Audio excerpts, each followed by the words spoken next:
Hello बच्चों, let's read the question here. A ray of light incident at the point -2 -1 gets reflected from the tangent at 0, -1 to the circle x square plus y square equal to 1. The reflected ray touches the circle. The equation of the line which the incident ray moved is 4x minus 3y plus 11, 4x plus 3y plus 11 या 3x plus 4y plus 11 equal to 0 या फिर none of these. तो सबसे पहले तो की concept में देख लेते हैं कि डायग्राम क्या है। ठीक है, हमें इसका डायग्राम फॉर्म करना बहुत जरूरी है।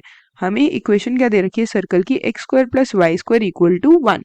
इसका मतलब जो हमारा रेडियस हो गया सेंटर हो गया वो गया 0, 0।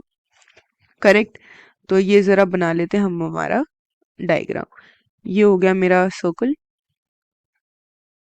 यहाँ पे मैंने बनाए कोऑर्डिनेट एक्सिस। ठीक है, यहाँ पे मैंने सर्कल मार्क किया। ये हो गया मेरा सर्कल जिसका सेंटर क्या है मेरे पास है O। ठीक है, अच्छा तो इसके बाद क्या है, यहाँ पे एक और है 0, -1 से यहाँ रे है ये रही। अच्छा अब यहाँ पे एक आ रही है इंसिडेंट रे। ठीक है, यहाँ पे एक इंसिडेंट रे आ रही है और वो कैसे जा रही है, टैंजेंट जा रही है। ठीक है, सर्कल के टैंजेंट जा रही है तो लेके जाओ टैंजेंट पे। ठीक है, अच्छा यहाँ पे ये 90 डिग्री का एंगल बनेगा क्योंकि ये एक टैंजेंट है। ठीक है, इस एंगल को ले लेते हैं जरा थीटा और इसको ले लेते हैं अल्फा। ठीक है, अब ये अल्फा है तो ये भी अल्फा होगी, पैरेलल लाइंस है। अच्छा अब ये अल्फा है तो ये भी अल्फा होगी, एंगल ऑफ इंसिडेंस और एंगल ऑफ रिफ्लेक्शन वाला कॉन्सेप्ट आ जाएगा यहाँ पे। ठीक है, यहाँ पे ये इंसिडेंट रे है और ये है रिफ्लेक्टेड रे, तो इसको ले लेते हैं L1 और इसको ले लेते हैं L2। ठीक है, यहाँ से इंसिडेंट हो रही है लाइन, यहाँ रिफ्लेक्ट हो रही है। अच्छा इसकी वैल्यू दे रखी है मेरे को -2, -1 के बराबर। ठीक है, और यहाँ पे ये वाली जो है इसको दे रखा है मेरा 0, -1 के बराबर। अब इस वैल्यूज डाल लेते हैं कौन कौन से हम किस किस को क्या बोल सकते हैं। इसको ले लेते हैं B पॉइंट, ये ले लेते हैं B। ठीक है, ये ले लेते हैं A, ये वाला पॉइंट जो है मेरा ये वाला। ठीक है, इसको ले लिया मैंने A। अब जरा आगे कर लेते हैं, और हाँ ये वाली जो है ये मेरी y इक्वल टू -1 के बराबर है। ठीक है, और इस वाले जो पॉइंट है ये वाला जो पॉइंट है इसको मैंने ले लिया P। अब जो ट्राइंगल AOB है, ठीक है, अब क्वेश्चन पे आ जाते हैं जरा। इन ट्राइंगल AOB जो मेरा अल्फा एंगल है और जो मेरा थीटा एंगल है ये π/2 के बराबर है क्योंकि एक एंगल तो मेरा ऑलरेडी 90 है। तो L1 की इक्वेशन के लिए जो हम स्लोप लेंगे वो लेंगे m1। ठीक है, और L2 का जो स्लोप लेंगे वो हम लेंगे m2।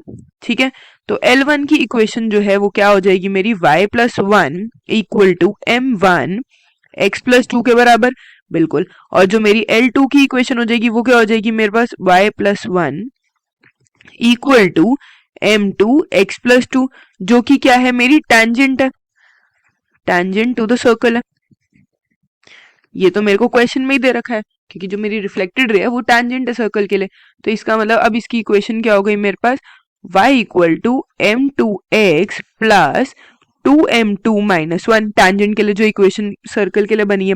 अब y इक्वल टू जो है मेरे पास m2x है plus minus r under root 1 plus m square, m2 का स्क्वायर। ठीक है, ये वाली इक्वेशन है। अब इसको जरा एक मिनट खोल लेते थोड़ा सा। y इक्वल टू m2x, क्योंकि मेरे पास रेडियस तो यहाँ पे 1 ही है तो यहाँ पे ये आ गई 1 प्लस m2 के स्क्वायर के बराबर। ये मेरी इक्वेशन नंबर 1 है और ये मेरी इक्वेशन नंबर 2 है। अब 1 और 2 जो है सेम चीज रिप्रेजेंट कर रहे हैं, तो अब क्या हो जाएगा यहाँ पे वैल्यू आ जाएगी मेरे पास 2m2 minus 1 equal two plus minus, क्योंकि वो कट गया 1 प्लस m2 का स्क्वायर। अब जरा स्क्वायरिंग बोथ साइड करते हैं। तो मैंने जब स्क्वेयरिंग बोथ साइड्स किया, ठीक है, तो क्या हो जाएगा यहाँ पे मेरे पास हो जाएगा 2m2 माइनस 1 का whole square equal to 1 plus m2 का स्क्वायर।